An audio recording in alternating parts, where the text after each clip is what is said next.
Okay, right. The 75mm TTArtisan has sent us the 75mm f2. Full frame Nikon Z. 75, is that a slightly strange? I think so. But yeah, it's completely new to me. I was really interested to see, obviously we're used to 50 and 85. Yeah. What difference that makes. Yeah. So we're comparing it to the Yongnuo 85 f2. Which we really liked. We compared it to the Nikon 85 and in our choice, we chose it over it for its price and its quality. Yeah. It's a clickable aperture ring. Yeah, so the build, let's go into the build. So it's a clickable aperture ring, which I love aperture rings. No hyperfocal markings. No. That's the point. Well, a lot of people don't use hyperfocal for 70. Yeah, but if you're going to have, but then a lot of people aren't going to use, but if you're going to have that, should you have the markings? I mean, yeah, well, you should. Why not? They look good on the lens anyway, don't they? Yeah. I think they look good decorative. They do, but they're very functional, as we've said before. So for zone focusing. The problem, it doesn't have a lock. So when I was using it a few times, I did knock it off to f16. Oh, off the auto onto f16. Yeah.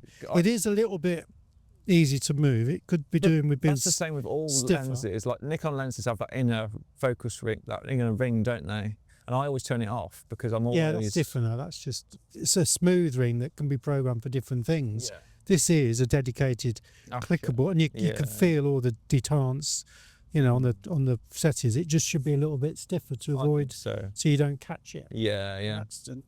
Yeah. Really. But it's not weather sealed anywhere. The gasket. Now that is an interesting point because that's got the thing in it for USB, so you do it from the lens. Okay, to update it. Yeah. Right, it's 328 gram, which is light, but the build, it's okay build. It feels has that kind of... A little bit plasticky. Budgety, yeah. But then that's why it's light, I suppose, isn't it? So there's no weather sealing, quite a good small light option. So I sent you a video of the sharpness yesterday, didn't I? Compared it to the Yongnuo. With the sharpness test, 100% or more, you do start to see differences. The Yongnuo has that more definition, higher contrast. But sharpness-wise, did you see much difference for your eyes? No, not really, with my eyes. Thank you for pointing out.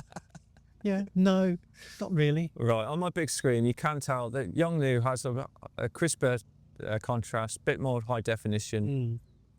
Micro sharpness is better than that. But I'm no way comparing it, saying it's bad or soft. No. Yet again, another lens from third party, which is definitely sharp enough. Yeah. Especially in the centre. Right. But yeah, I used it in real world situation with a jazz gig, you did. And I've put them side by side, and I really struggled to see the differences between them. Apart from the obvious focal length, you got 10mm extra. And if you didn't have another, almost equal photo to compare it with, you wouldn't even be thinking, would you? You wouldn't. No. People are looking at the content of the photo. Yeah. So as long as it's sharp enough, looks good enough, etc. Does the job, doesn't it? And it certainly passes the test. I couldn't, in real world situation with high ISOs and things, I could barely see any difference with the Yongnuo lens. Okay, that's with the sharpness. Good. Yeah, well that's it. I mean, with the rendition, there is some heavy vignetting at wide open, but even Nikon's finest have that. My 1.2 50mm has heavy vignetting at 1.2. Sell it straight away, immediately. But yeah, it has lower contrast. The saturation is fine. It has some rendition issues with flaring. So if you've got the sun in the frame, it has those horrible, massive aberrations which you can't get rid of.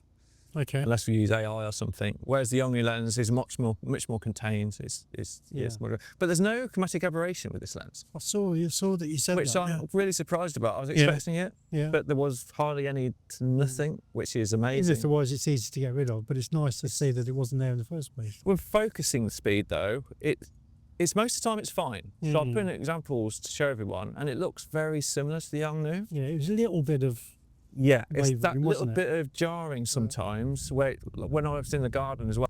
So sometimes it didn't click in, it didn't do the acquisition as fast as other lenses. But it's generally fine. It's not slow, but it's not fast, and I do worry sometimes about the acquisition. But it's generally, I'm really nitpicking there. I used it in the jazz gig and I didn't struggle at all with it. That was fine. And I mean, say you're using it for portrait, which you might well be for 75 f2. You're not worried too much about super fast focus acquisition, are you? Really. You're not so worried about maximum sharpness. No. So yeah, those two things again. Yeah, you're absolutely right. Yeah. There was some heavy focus breathing for the video people. It's quite heavy, but again, 75mm. I'm not sure how much you use that with focus breathing involved. Yeah, the bokeh. Now the bokeh balls compared to the Yongnuo was actually very similar. Not so nice. They've got the hard edges and quite bright on the edges, and they go rugby ball quite quickly. And but that's just the nature of. Again, if you're just looking at it on its own and not comparing it, you probably wouldn't think too much about that. No. And I was using really harsh lights, LED lights, and that's where it shows its worst. But again, with the jazz gig and everything, I was perfectly happy. It wasn't anything wrong with that at all either. What about? Yeah, so the actual focal length of 75 to 85. Again, at the jazz gig, I didn't see that much difference, but there were times where the 85 was too close because I managed to go around the side of the stage. The 75 was just right because I got the musician standing up and he was fully in. With the 85, I would have cut off his legs. So sometimes it's handy because you get more context. But I suppose I'm so used to 85 that I'm used to know where to go with it anyway. Well, it's more than 10% difference, so there is a marked difference between the two. And that has affected the depth of field as well. It does spread the background out a bit more. You get more of that shallow depth of field with an 85. But again, there's not much in it. I think it's an interesting option if you want more context and you don't want, sometimes 85, well, I stopped using 85 for my wedding and events because it was too close. So 75 is probably a decent with that. Well, the price is probably one of its best features. It's £200, brand new. Wow. Okay. So that changes things, doesn't it? So how much is a Yongnuo and how much is a Nikon? Yongnuo is 380, brand new. Right. So almost twice the price. Yeah, so twice the price. And the Nikon lens is 650 at the moment, brand new. Right. That's on promo. You can get it used. A third of the price of the, less than a third of the Nikon. Half the price of the Yongnuo. And it's £200, and it didn't do bad at all. There was nothing there that I thought, oh, this is not usable, I wouldn't use it. I think if you've got a Nikon Z-mount camera, you have an occasional use for 75, 85mm for portraits. 75mm f2, 200 quid. What's not to like, really? If you're using it day in and day out for portraits in a studio or something, you'd go Nikon or Yongnuo, wouldn't you? We're doing a music gig tomorrow night in a small area, but we'll be sitting probably near the back. It's a small gig. I'm not going to take 70 to 200 and all that sort of stuff. I'll probably take my Leica, and I might take my Z6 II, probably with an 85 on it. You know what I mean? If I had this would be perfectly good enough for that. Because you're not looking for maximum sharpness or the rest of it. It would just be a nice lens, nice focal length, f2. It would do the job. So really happy with that. I was quite surprised because £200 when they sent it, I thought, oh, okay.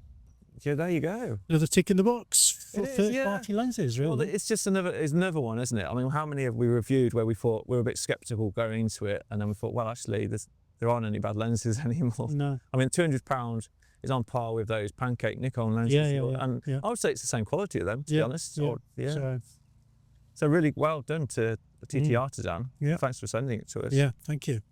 Okay. So we've started memberships now. You can join them. Can you? Yes, you can join. I'm going to join up straight after this. That's good.